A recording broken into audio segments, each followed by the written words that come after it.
জন্য যে যার জায়গা থেকে আমরা আমাদের অধিকার প্রতিষ্ঠায় কাজ করে যাচ্ছি। বৈষম্য আমাদের এতই হয়েছে যে 2 দিনের বেশি সময় লাগে না। আমার অফিসে যদি আজকে ভোটার হয়, আমি আজকেই আপলোড দেওয়ার চেষ্টা করি যেন। আসলে আজকে মাহে রমজানের প্রথম দিন, আমরা মিলেমিশে যখন ভোট আসবে তখন যেন আমরা এটা প্রয়োগ করতে পারি এবং রমজানের এই শিক্ষাটা যেন এই সংযম যেন আমাদের সব কাজেই থাকে। আমাদের যখন ভোট আসবে মানে ভোটার রমজানের শুভেচ্ছা জানাই সবাইকে উপজেলা প্রশাসনের পক্ষ থেকে।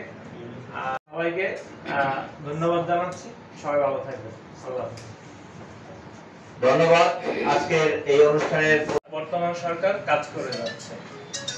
আমরা যে যার জায়গা থেকে সকলেই আমাদের এই যে অধিকার, আমাদের প্রত্যেক আমরা সবাই এখানে একজন বাংলাদেশের নাগরিক এবং আমরা এক একজন ভোটার।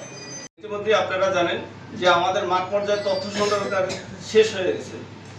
ফেব্রুয়ারির 3 তারিখে আমাদের মাঠ পর্যায়ে যে তথ্য সংগ্রহ কাজ ছিল সেটা শেষ হয়ে গেছে এবং আগামী 12ই মার্চ থেকে ফিল্ড পর্যায়ে ভোটার নিবন্ধন কার্যক্রম শুরু হবে এবং এটা শেষ হবে 8ই এপ্রিল। এই আমাদের যে ভোটার কার্যক্রম যে চলমান আছে, এই কর্মসূচি ব্যাপকভাবে প্রচারের জন্য বাংলাদেশ নির্বাচন কমিশন ব্যাপক কর্মসূচি হাতে নিয়েছেন।